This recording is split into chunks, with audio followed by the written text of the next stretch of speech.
Wyndham Clark just became a two-time U.S. Open champion. The trophy already in his hands and $3.6 million already in his account. Then a video dropped. Not from a bitter fan behind a keyboard, from a working PGA Tour caddy. Someone who walks these fairways every single week and knows exactly what he's looking at. What he posted stopped the golf world cold. Because it wasn't just one moment. 2 holes, 2 separate incidents. Both caught on camera. Both at the biggest major of the year. The first happened live, with a USGA official standing right there watching. The second surfaced the day after Clark lifted the trophy, and what it shows has never been explained. We are going to walk through both pieces of footage, exactly what happened at each hole, what rule is being questioned, and why the organization running this championship has gone completely silent. Honestly, I think this is the most uncomfortable rules situation a major champion has ever been placed in. Not a penalty, not a disqualification. Something worse, a cloud that doesn't go away. Drop a comment below if you think the USGA owes the golf world a direct answer, or if you believe Clark is completely clean. And if you follow this channel because we don't look away from stories the tour would rather you forget, subscribe, because more of this is coming. Before we get into the footage, feel the full weight of what is sitting on this conversation. This isn't a regular season event. Clark didn't win a signature event or a FedEx Cup playoff stop. He won the US Open, America's national championship. The one major the USGA controls completely, from the rough height to the pin positions to every single rules decision made on that golf course. That matters deeply, because the governing body now staying silent, their officials were on that course. Their cameras were rolling. Their rules team was watching every shot of every round. Clark has been in this exact conversation before. Not once, multiple times. Arnold Palmer Invitational 2024, a club pressed into thick rough, a ball that appeared to move.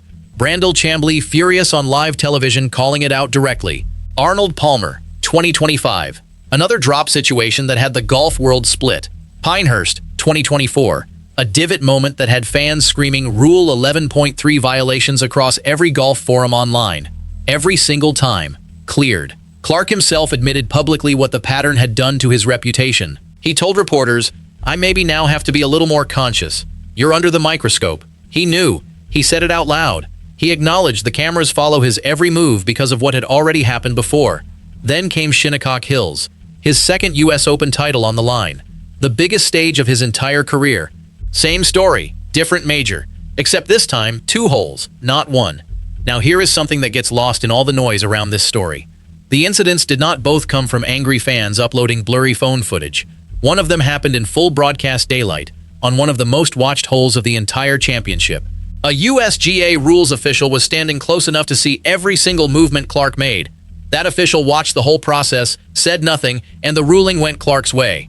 To understand why that ruling set the golf world on fire, you need to know exactly what happened on that hole.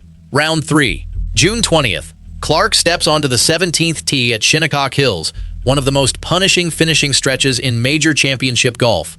His tee shot misses badly, nearly 100 yards left, deep into the fescue rough, coming to rest directly in front of a camera tower that was blocking his backswing. Under the rules, that camera tower is an immovable obstruction. Clark was entitled to free relief. A USGA official confirmed it on the spot. So far, completely standard. Players take these drops every week on tour. Here is where it stopped being standard. Clark dropped the ball once. It rolled back toward the camera stand. He dropped it again. Same result. Rolled back into the obstruction. Under the rules, when a ball rolls back into the condition causing the problem twice, the player is allowed to place the ball by hand at the exact spot of the second drop. Clark placed the ball. And before placing it, he moved loose grass from around the area. The moment that footage spread across X, fans exploded. Nuclear Golf posted the clip asking directly whether what they were watching was acceptable. Paige Spiranak, who rarely avoids these conversations, simply wrote, "I'm staying out of this one, lol." One fan captured exactly what thousands were thinking. Wyndham Clark hits his tee shot 100 yards left into a terrible spot, then intentionally drops it so it rolls back and perfectly places his ball exactly where he wants it. The USGA's position was firm. Under the rules for immovable obstructions, loose impediments can be moved anywhere on or off the golf course, including in hazards. Clark broke nothing on paper. The ruling stood. He chipped onto the green, saved par, and walked to the 18th tee. But the frustration didn't leave with him. Because what those fans watching the broadcast didn't know yet, what nobody knew yet, was that there was a second incident on a completely different hole. And this one wasn't going to be settled by a rules official standing 3 feet away. This one was going to come from inside the ropes, posted by someone with nothing to gain and everything to lose by saying it. Wyndham Clark lifted the US Open trophy on the evening of June 21st. The ceremony was done. The prize money was paid. The handshakes were over. Less than 24 hours later, PGA Tour caddy Brent Henley opened X and posted a video with 5 words. "I think Wyndham Clark cheats here." Henley is not a commentator. He is not a golf blogger. He is a working caddy on the PGA Tour, a professional who reads greens, carries bags, and lives inside the ropes of professional golf every single week. When someone like that posts something like that, the golf world does not scroll past it. The video showed Clark standing in thick U.S. Open fescue, preparing to play a shot. Watch it once and you might not catch it. Watch it twice and you cannot unsee it. Clark takes a practice swing on one side of his ball, standard. He then steps across to the other side and takes a second practice swing, less standard, but not automatically a violation. Then, as Henley's commentary points out in real time, Clark steps directly behind his ball and pats down the grass with his hand before addressing the shot. He then stands in the exact spot he just patted down when he plays the ball. A second observer posted separately, adding their own reaction. He never touches the grass on this mysterious practice swing. I have never seen another player make this type of practice swing in my golfing days. You be the judge. Now we get to the rule at the center of all of this. Rule 8.1 of the official rules of golf states clearly that a player cannot improve the lie of the ball, their area of intended stance, or the area of their intended swing. Taking a practice swing to gauge how the rough will affect the club face, completely permitted. Patting down grass in the specific area where you are about to plant your feet and deliver your swing, that is precisely the territory Rule 8.1 was written to protect. Clark's defenders pushed back immediately. Many argued the pat was nothing more than routine course management in brutal rough, feeling the ground, checking stability, something every professional does without thinking. One fan wrote, "He is taking a practice swing as every single golfer does." Would you want to know how much the fescue will affect your swing? People are really trying hard to discredit Wyndham. Others suggested Clark was simply checking both sides of his ball for an even lie, a common pre-shot habit in heavy rough. The debate split the golf community directly down the middle. Not casual fans either. Coaches, former tour players, and rules experts all weighing in with different readings of the same footage. The USGA, the one organization with the actual authority to settle this, said absolutely nothing. That silence is not simply a communications failure. It points to something structurally broken inside the way major championships handle evidence that surfaces after the trophy has been handed over. Here is the problem. Golf's governing bodies have never solved. Once a round is complete and a tournament is over, the rules of golf have no formal mechanism for retroactive penalties triggered by post-event video. The competitor has signed their scorecard. The championship is closed. Even if a USGA rules official sat down tonight, watched the Brent Henley video frame by frame, and concluded privately that Rule 8.1 had been violated, there is no process, no committee, no review board, no path to act. The trophy has been presented. The check has been signed. The ceremony has been broadcast globally. Golf is almost unique among major professional sports in this regard. Tennis has Hawkeye. Cricket has DRS reviews available during play. Even football has post-match retrospective bans for violent conduct captured on camera after the fact. Golf, the sport that prides itself more than any other on personal integrity and self-policing, has no system for what happens when damaging video evidence appears after competition closes. That gap is not new, but it has never mattered this much, because the 2 incidents at Shinnecock Hills are not sitting quietly. They are growing louder every day Clark holds that trophy, and the USGA's continued silence is being read by a large portion of the golf world not as due diligence, but as protection. Think about what that does to the next player who faces a borderline situation at a major. Think about what it tells the fans who watched every shot of that championship, believing the rules were being enforced uniformly and fairly. Think about what it tells the players who finished 2nd, 3rd, and 4th on that leaderboard, including Sam Burns, who finished a single shot behind Clark. One shot. If either incident at Shinnecock Hills constituted a violation, the competitive outcome of the 2026 US Open changes. That is not a dramatic claim. That is the mathematical reality of what was at stake on that golf course. And the organization responsible for the integrity of that result is choosing, day after day, to say nothing. Clark is not a villain in this story, and this channel has never framed him as one.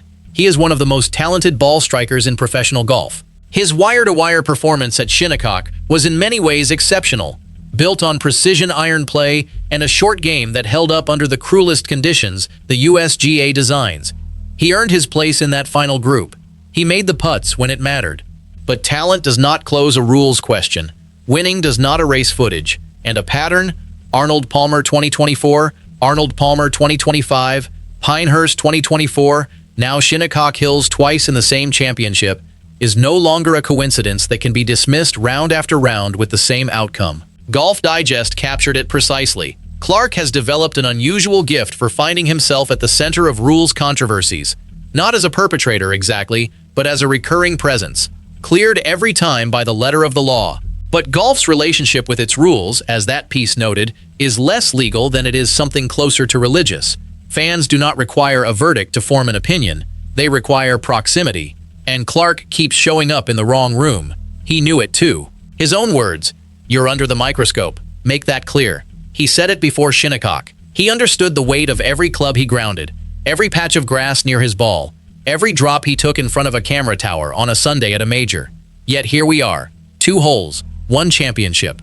0 answers from the people who are supposed to provide them. So what does the golf world actually deserve from the USGA right now? Not a conviction, not a retroactive stripping of a title based on social media pressure. What fans, players, and the sport itself deserve is a statement, a formal, on-record explanation of what the Rules Committee reviewed, when they reviewed it, and what conclusion they reached on both the 17th hole footage and the Brent Henley video.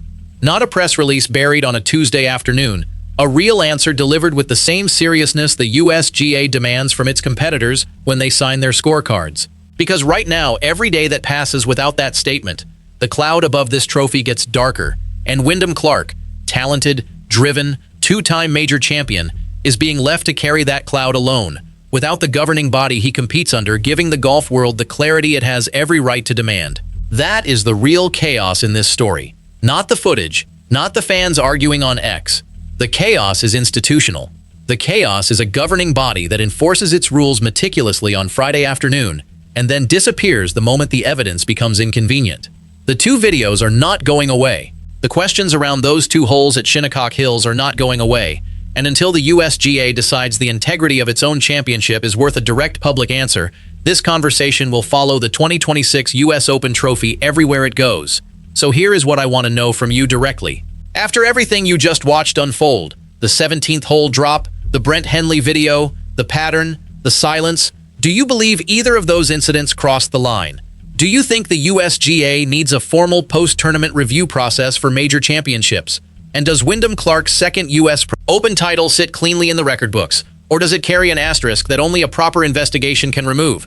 Comment your verdict below. This conversation deserves real golf voices in it, not just headlines. If this kind of honest, unfiltered coverage is what brought you here today, subscribe, because we are not finished with this story.